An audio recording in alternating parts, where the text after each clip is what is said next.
This is Cast of Wonders, the young adult fiction podcast featuring stories of the fantastic. Welcome. Episode 570. I'm Catherine Inskip, your editor and host.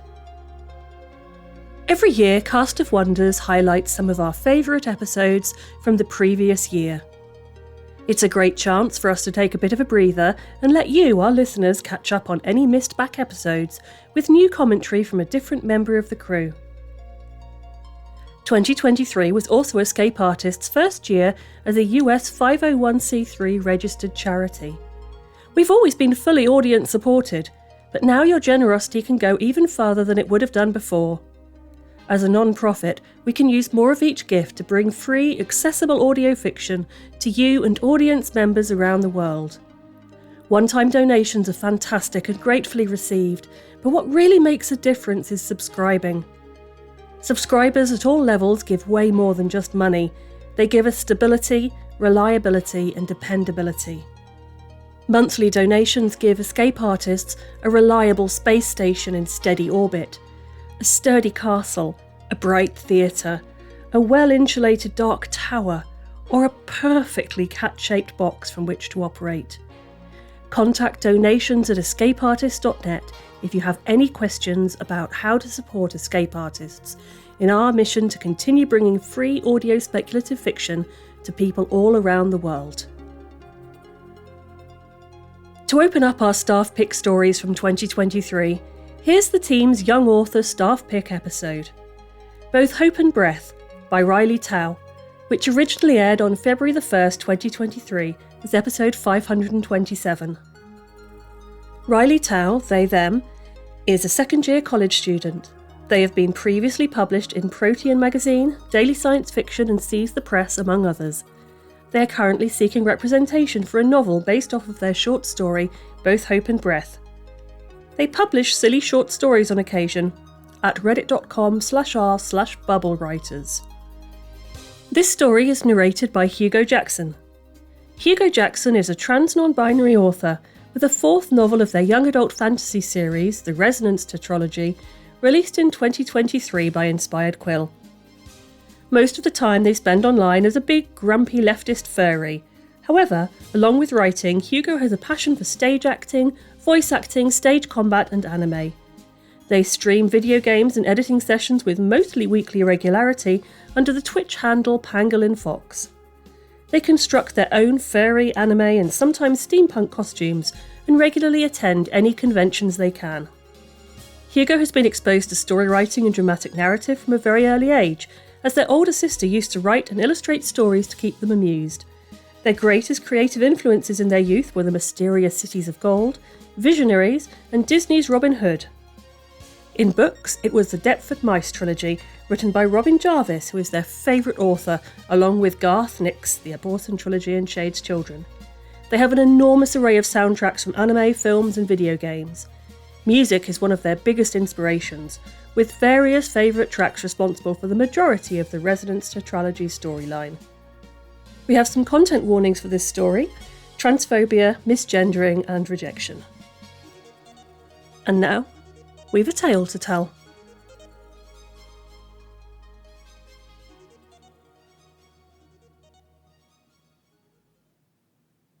Both Hope and Breath by Riley Tao, narrated by Hugo Jackson.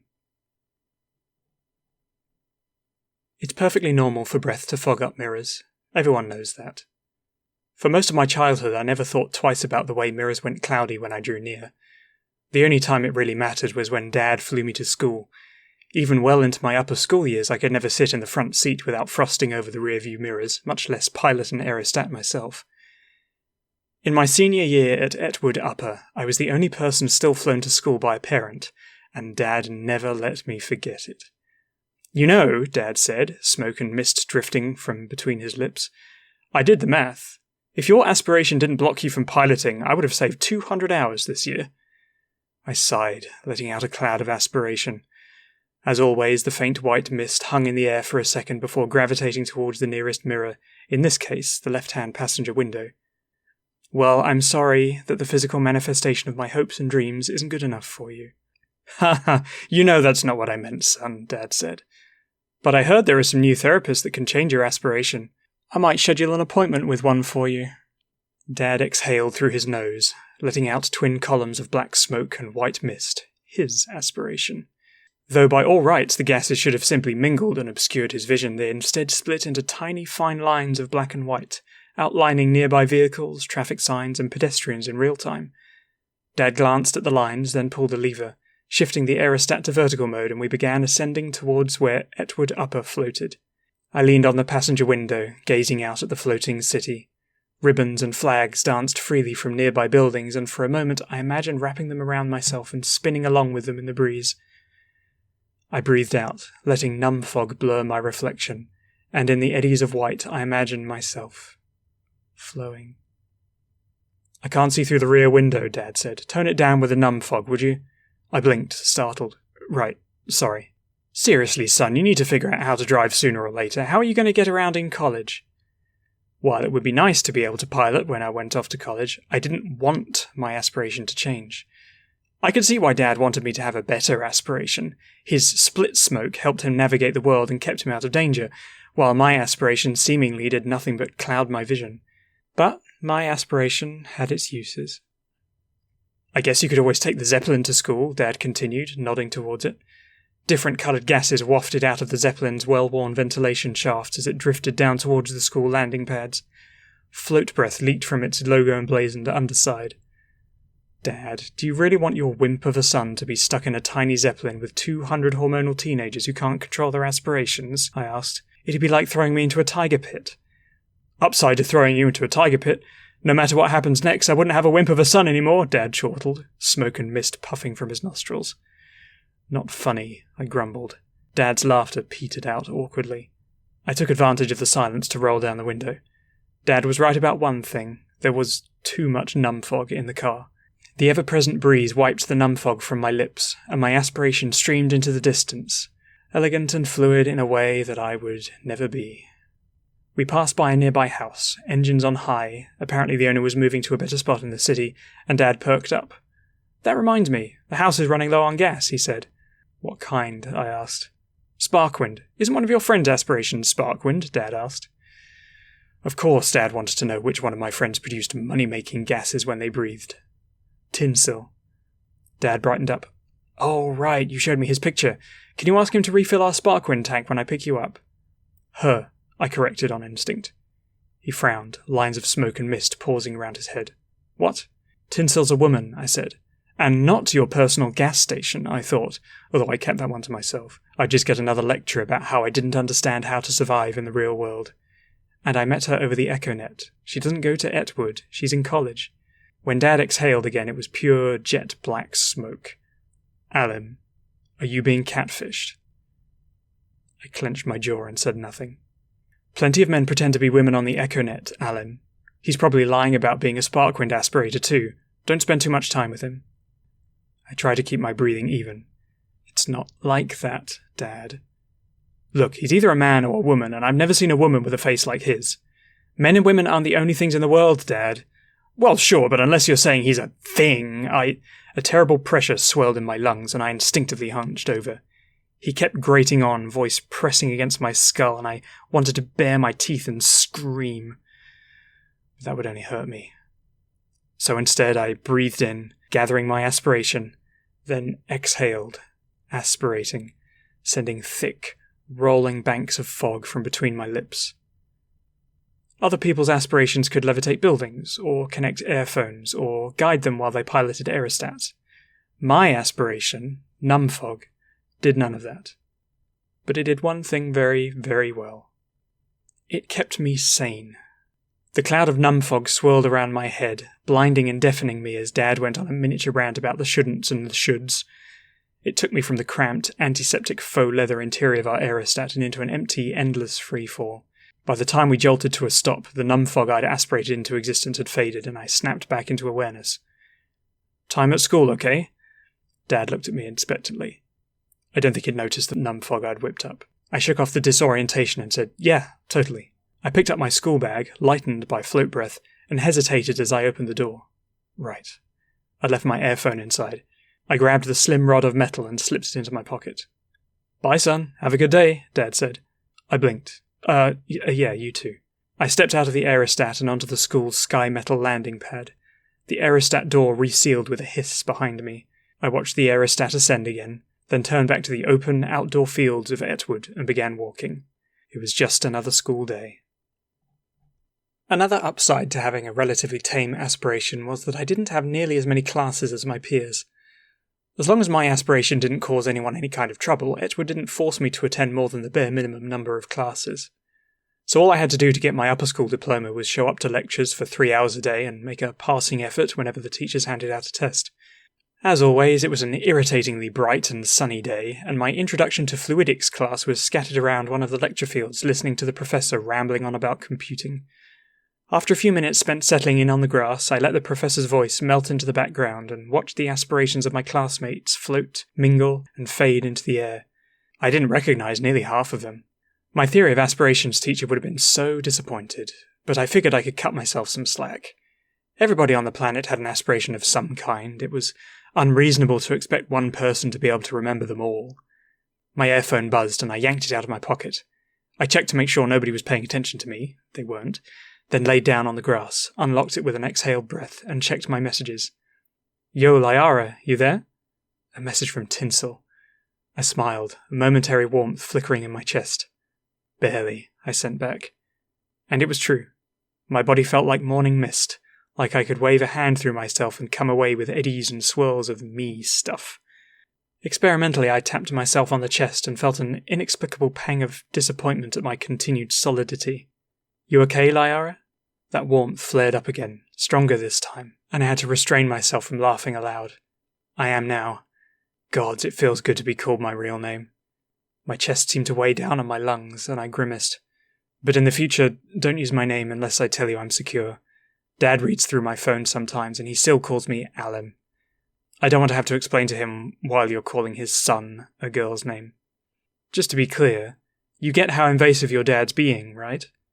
It's not that bad. I delete all our messages after we talk. I could picture Tinsel rubbing her forehead. Okay, if you say so. As a matter of fact, I do. To my relief, Tinsel changed the subject. You still on for shopping? Of course! Gods, please tell me you're not cancelling. Foolish mortal, you dare insinuate that I would stand you up? You shall pay for your insolence. Seriously, don't worry about it. I'll pick you up after school. Be warned, my aerostat is messy as hell. I can ignore it. Numfog makes you very good at ignoring things. A thought struck me, and I scowled. Makes you good at forgetting things, too. I'll be right back. I have to tell Dad not to pick me up today. I'll say I've decided to take the Zeppelin home instead. Last minute? Won't he get suspicious? He hates flying me around. I'm sure he won't look the gift blimp in the vents. Are you sure? We can just do this some other time. No, it's fine. You said yesterday that school and your job are getting worse. I don't want to make you reschedule. Before she could complain, I switched to messaging Dad.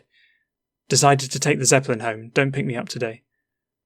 There was a moment of anxious silence. Then, proud of you, son. See you at home. I winced as the warmth Tinsel had kindled in my chest went out. Still, if it kept Dad out of my hair, I'd take it. With a rumble, the ground began to tilt, earning murmurs from the rest of the class. My connection to Tinsel fritzed out and I irritatedly tapped at my phone as if that would bring her back faster. The lecturer raised their voice and told everyone to calm down, which was always worse than useless. As the city stopped rotating and my reception came back, Tinsel sent me another message. There's a storm cloud ahead. The city's steering away from it. You might experience some EchoNet disruption. I relaxed, letting out a laugh. Thanks for the warning, Miss Meteorology Major, but you were a little late. Now that the city had rotated, the suns were in my eyes, which seemed like an incredibly petty complaint somehow. Oh no, thanks to the people keeping the city moving and making sure we never suffocated in our own aspirations, I'd had to squint a little and roll onto my side. I glanced back at my phone to see a new message from Tinsel. Oops, hold on a second, she sent. Oops, I bit my lip. Tinsel, oops is not something I want to hear from someone in charge of keeping the city from flying into a hurricane. I'm glad you think a college student can meaningfully influence anything important. Keep that idealism. I need an ego boost every once in a while. But no, it's nothing like that. I've just got some work to do. Now that the city's on a different path, I've got to double-check the weather up ahead. Sorry to leave so quickly. Don't be. You got your own stuff, I get it. Tinsel immediately started typing, so I followed up with, Besides, you're a sharp girl, and I feel safer knowing you're keeping the city away from storms. I shuddered as the memory of the last time it had rained on the city bubbled back into my consciousness. I'd been bottled up indoors with Dad, our aspirations forming a chokingly thick atmosphere, to the point where I'd burst into the rain to let my breath disperse freely rather than stay in the storm shelter 1 minute longer. Tinsel's next message snapped me out of my memories. See you soon, Liara. See you around, Tinsel. And she logged out. I sighed, a plume of numb fog twisting out and swelling around me. For the rest of the school day, I heard and felt and saw nothing more. Tinsel's idea of messy as hell was significantly stricter than mine. When her narrow, open-roof two-seater aerostat floated down to the landing pads, the only mess I saw was a few leaves scattered in the back. Sorry, she said, electric flecks flashing between her teeth. Sparkwind was one of the more dangerous aspirations, though I never worried about Tinsel accidentally hurting me. I ran a little late, there were so many more aerostats nowadays. Ooh, speaking of which, I actually read a fascinating paper about how the advent of the EchoNet and the corresponding globalization increased the demand for intercity transport. I'll mail you a copy later. I haven't the faintest idea what any of those words mean, but I'm glad you're excited about them. Our aspirations mingled as I clambered into the aerostat, where the sparks of her aspiration met my numb fog. The latter burned away into harmless flashes of light. You should have a decent idea of what the EchoNet is by now, she teased. And globalization, what have you been learning in school? Nothing much, I admitted. I spent the day in the numb fog haze. Tinsel shuddered. They don't regulate aspiration usage? Not as long as it doesn't damage school property. Trust me, you're lucky to go to a fancy university that actually cares about you. Gods, Liara, I'm sorry. You don't have to be. I'm not sorry because I have to be. There was nothing I could say to that, so I leaned back and buckled myself in. Tinsel completed her pre-flight check, scanning over each of the indicator panels with more comfort and ease than I'd ever had with anything in my life. That was how it had always been for us, ever since we'd first stumbled into each other on the EchoNet, when I'd ask questions that only she had the answer to. Tinsel pulled on the steering stick, and the aerostat began to rise. By the way, I added, if you think this is dirty, I brushed off the handful of leaves on our aerostat's backseat, then you should never drop by my room. I mean, you shouldn't come to my home anyway for a variety of reasons, anyway. But seriously, you're an overachiever. Sparkwind aspirators almost always are, she said. I laughed, a bit of numb fog escaping from my mouth and, as always, drifting towards her rear-view mirrors. I cursed, releasing more numb fog. Sorry, I can hold my breath if you need me to, or every word I said just fogged up the air more, so I shut my mouth, embarrassed. Tinsel blew lightly, as if shooting a fly from her lips, and a miniature lightning bolt flickered out, incinerating the numb fog that threatened to obscure her view. Don't worry. Spread all the numb fog you want. You couldn't cloud my view if you tried. Ah, yes. I had nearly forgotten. Tinsel was just the best person ever. I let myself breathe freely. The mists of my aspiration never got too choking while Tinsel was around to burn them away. Yeah, I bet I couldn't. What time do you need to be back home by? Tinsel asked, navigating her tiny aerostat through the lumbering zeppelins and towering buildings.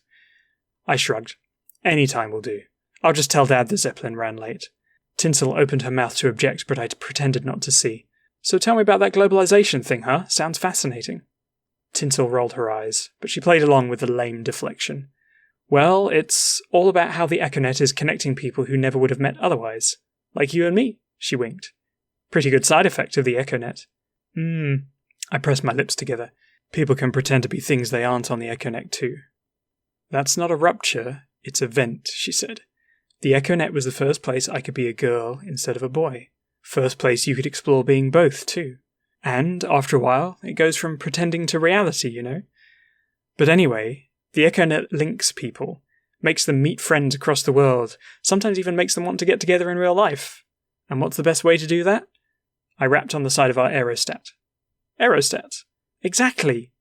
And even though the data isn't clear on how strong the influence of the EchoNet on the aerostat industry is, there are some tertiary effects. I hadn't the foggiest idea what Tinsel was talking about, but the passion and drive with which she talked about it was infectious.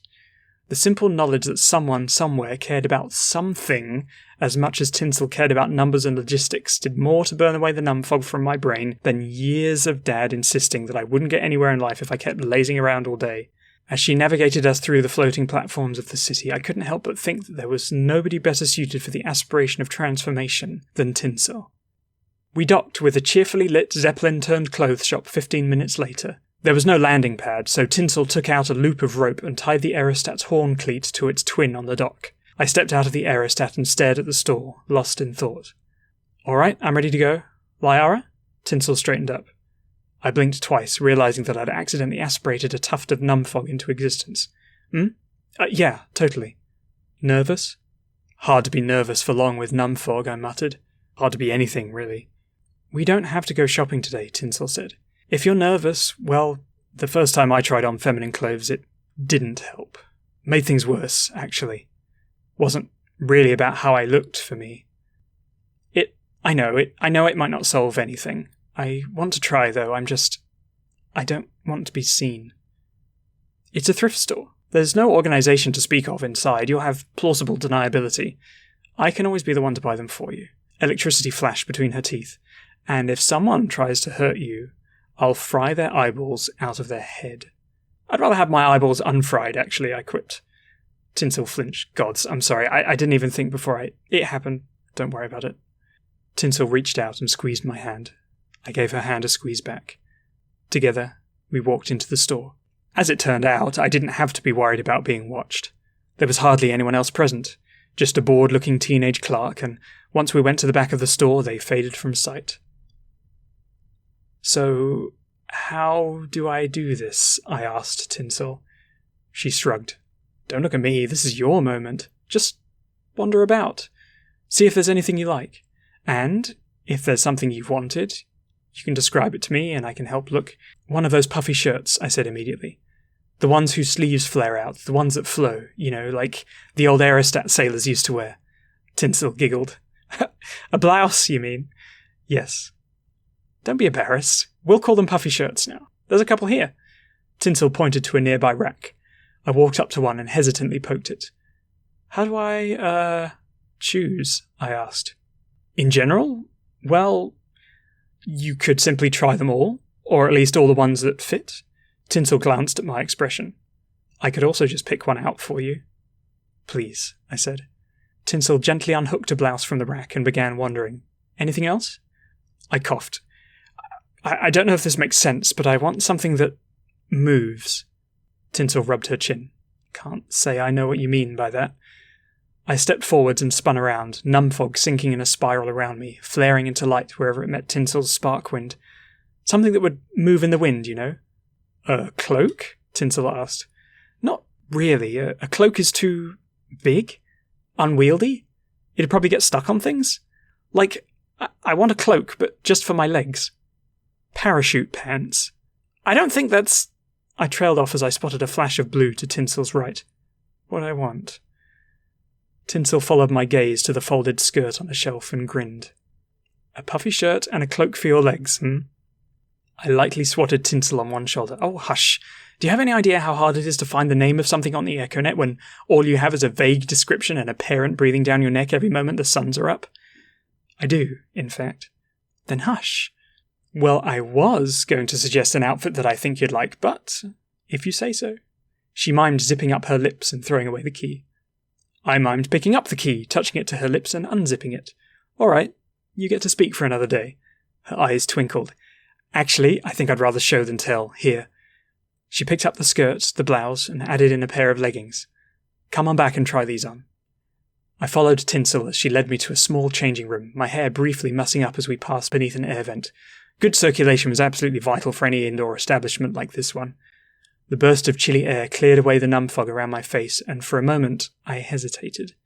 What was I doing? What if it turned out that I didn't like it? What if this was all a waste of time? What if none of this was worth it? "Ooh!" Tinsel picked up a sky-blue scarf and wrapped it around her neck, spinning to show me. "This one's coming home with me." And just like that, I relaxed. Any time I spent with Tinsel was worth it. Tinsel handed me the clothes we'd picked out. I slipped into the changing room stall. My breaths became heavier, numfog instantly coating the mirror, and I hesitantly changed into the blouse and skirt. They felt soft. I turned back to the mirror, tried to wipe it clean, but at this point I was breathing so heavily that my aspiration spilled from my lips faster than I could clean it away, spilling out in the hall and curling around Tinsel's feet. "Are you decent?" Tinsel knocked at the door. I struggled to answer. "Yeah, can you come in? I can't look at the mirror." "Okay," Tinsel said. I unlocked the door with fumbling hands. Tinsel's eyes lit up and she made a squee of excitement. "Liara, you look beautiful!" Her words fell on deaf ears. "No," I choked out, hyperventilating, and every breath pumped more numb fog into the room, smothering everything in formlessness. "I know I don't. I know I look disgusting, and I'm going to turn around and see myself in the mirror and shh. It's okay. It's okay. Here. Tell you what. Do you trust me?" Tinsel stepped closer to me, my lantern in the fog. "Yeah," I managed to say. "Then turn around." She gently brushed my hair with one hand. "And tell me what you see." Holding my breath, I did. And the fog in the mirror burned away. The stranger who stood in front of me wore a petite, stunned O on their lips, their eyes wide with shock and wonder. Half of their hair had been brushed back, exposing one surprised ear, while the other cascaded to the right, pooling on their shoulder and gleaming in the light. Their red shirt had been swapped for a lacy white blouse, which swirled down into their thick, dark blue skirt and descended below the edge of the mirror into the sea of fog that still covered the changing room floor. Burbling laughter welled from something soft and bright in my lungs, something that warmed every exhale I took. I grinned. I spread my arms out, reveling, and the vision in the mirror's wild grin for once matched my own. My mad, wondrous, fantastic laughter reached Tinsel, and she began to laugh too, sparks flying through the air and igniting my aspiration, and the brilliant light in my chest flared, pressure releasing from my lungs, my hopes made manifest as gentle fire. Liquid sunshine roared from my lips as I laughed. When my breath ran out and I was dizzy from giddiness, I finally slowed, wild-eyed, as motes of light drifted around me like fallen snow. What did you do to me?" Tinsel's eyes gleamed. "You had this potential inside you already. A whole ocean of natural gas waiting to be set alight. I just lit the spark." The light in her eyes turned pensive. "It would have happened whether I'd come along or not. Better that you come alight now, while you can still laugh and let that pressure out, than later, when you've been beaten down so much that you have no way to vent. Otherwise the ignition might just make you tear your body apart instead." I imagined that blossom of expanding fire, caught behind fearful, sealed lips instead of exulting, wild and free. How that frantic, trapped light would either shatter its prison of a body or die a quiet death. For a moment, I revelled in the simple act of breathing. Then I turned to Tinsel. "Does this have a name?" I gestured towards the hovering light in the air, the sense of warmth and brilliance, the drive and energy coursing through my veins. "Lumen flame. The aspiration of euphoria."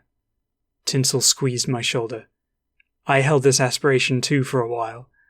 As long as you keep breathing, you'll be alright."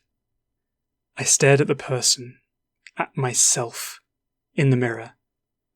I exhaled, and lumen flame bathed my body with a warm, gentle light. Breathing doesn't do what it used to. Tinsel's expression turned serious. "An aspiration change is a major thing. You almost certainly can't go back." "I don't want to go back," I blurted out. Tinsel flashed me a smile. "Good. Because you couldn't if you wanted to." "The aspiration of euphoria," I repeated dreamily, still basking in the warmth of my own breath. Then I jolted awake. Oh no. What? How am I going to explain this to Dad?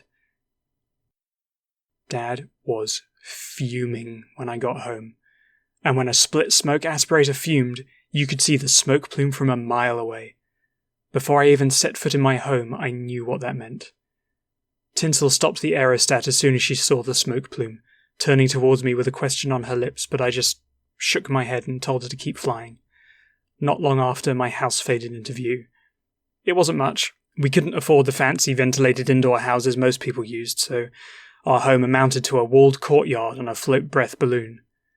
The spark-wind engines, which kept it moving on pace with the rest of the city, were low on fuel, and our home was slowly but steadily drifting sideways.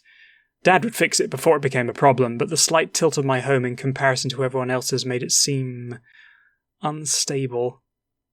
If home isn't safe for you right now, it's fine, I said. Then I hesitated. Could you stay for a bit, just in case? Of course. If you're not out in an hour, I'm assuming your dad's taken you hostage and I'm going to kick his butt. Kapow! Tinsel punched an imaginary face. For once, Tinsel's antics only made me feel colder. Please don't. It'll just make things worse. If I'm not out in an hour, it means something's gone very, very wrong. Call the cops. Tinsel lowered her hands. You don't have to go in the first place. Crash at my place. I'll sleep in the aerostat. Damn it, Tinsel. I already wanted to run and hide. I didn't need her encouraging that. I have to go to school to get my diploma. Dad will find me no matter what. I took a deep breath and exhaled, lumen flame clinging to my body like armour. Dropped me off at the front gate. Wordlessly, Tinsel gave me a grim nod. Then she pushed on the steering stick, and we began to descend. I stepped out of Tinsel's aerostat. She lowered it a little further, out of sight from the main gates. They creaked as I pushed them open, announcing my presence. Dad was sitting at a table, staring intensely at a pair of cupcakes, his head lost in twin plumes of black smoke and white mist. Neither of us said anything. For a moment I had hoped that his aspiration was blocking his view of me, or that he was too busy stewing to take notice of. I bought you cupcakes, he finally said, to celebrate your responsibility in taking the Zeppelin home. I thought my son was finally growing up. And at no better time, too, right before he was going off to college. I can explain. I'm still talking, Dad snapped. I waited for you at the Zeppelin stop. I was going to walk you home. We were going to eat cupcakes together. Dad let out a slow, controlled exhale. I could barely see anything of him now beneath the swirling monochrome cloud around him. But you never came. You could have messaged me, I said, lamely. Ah, yes, you live on your airphone more than you do with your own family nowadays, don't you? Dad snorted. 2 plumes of dark smoke shot from the vague, clouded-over area his head should have been. I did message you. There was a storm warning, I protested. Interference with the EchoNet. I don't want to hear your excuses, Dad set his arms on the table.